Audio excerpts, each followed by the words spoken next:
They said she was quiet, but no one knew. She screamed through ink and paper every night. She never raised her voice, but if her notebook could talk, it would whisper stories soaked in pain. Her name was Amara, 16 years old, the kind of girl who made space for others in silence. She walked to school with her head down, always on time and always invisible. Teachers called her polite. Classmates called her strange. What they didn't know was that every night, under the dim light of a candle, she wrote letters, pages upon pages. She wrote them to people who hurt her, to the ones she missed, and to those she hoped she'd never speak to again. The first letter was to her father. He left when she was 9, said he'd be back after sorting things out. He never did. She waited by the gate for years, until the waiting turned into silence. In that letter, she asked just one thing. Did I matter at all?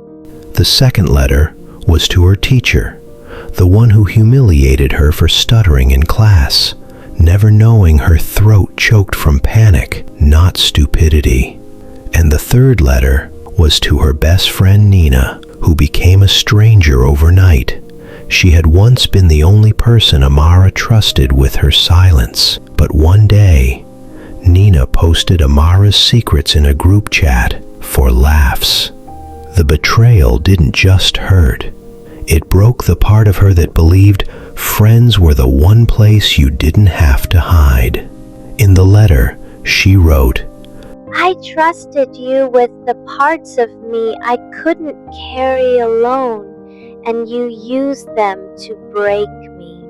But Amara never sent a single letter. She folded them neatly, tied them in blue ribbons, and hid them under her bed like quiet, buried ghosts.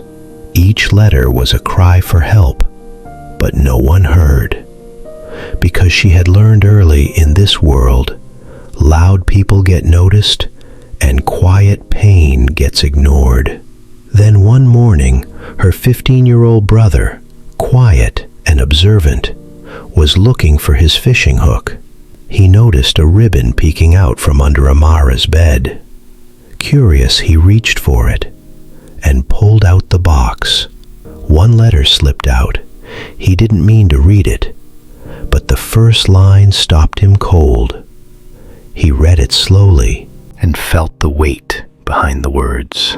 He didn't say anything to her, just folded the letter gently and placed it in their mother's handbag, not to expose her, but because he hoped their mother could help in ways he couldn't. Hours later, their mother sat on a worn bench, tired, sweating from the day's long shift. As she reached into her bag for a tissue to wipe her face, her fingers brushed against a folded piece of paper she didn't remember packing. Curious, she opened it slowly. Then she read the words, and everything around her seemed to freeze. I feel like I'm fading, like no one sees me anymore. I write these letters so I don't disappear completely. Her hands began to tremble. The world around her went quiet. She read the note again, and then she wept.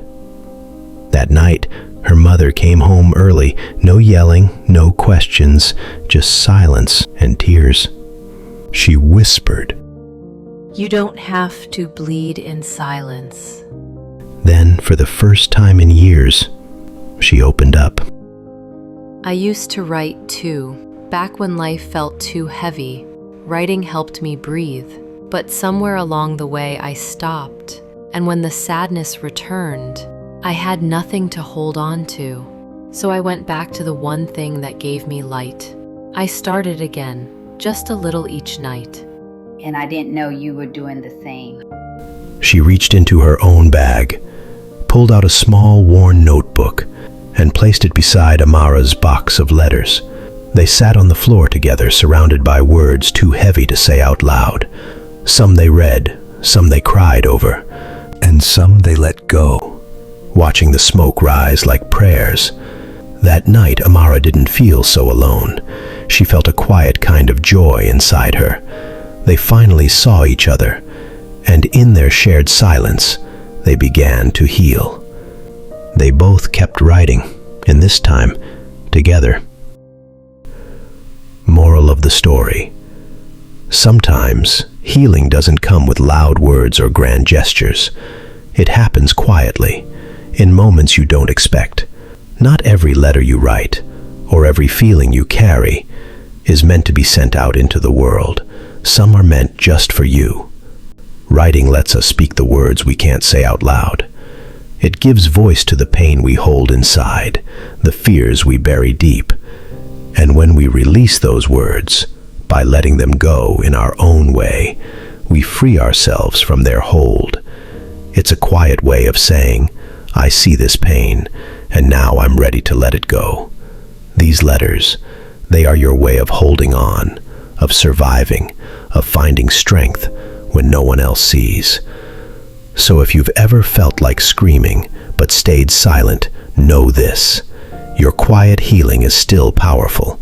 Your story matters, even if you don't say it out loud. And sometimes, the most important letter you write is the one that saves you. If this story resonates with you, please share it with someone who needs it. And if you want more stories that speak to your soul, don't forget to subscribe, because our mission is to inspire and improve people's lives.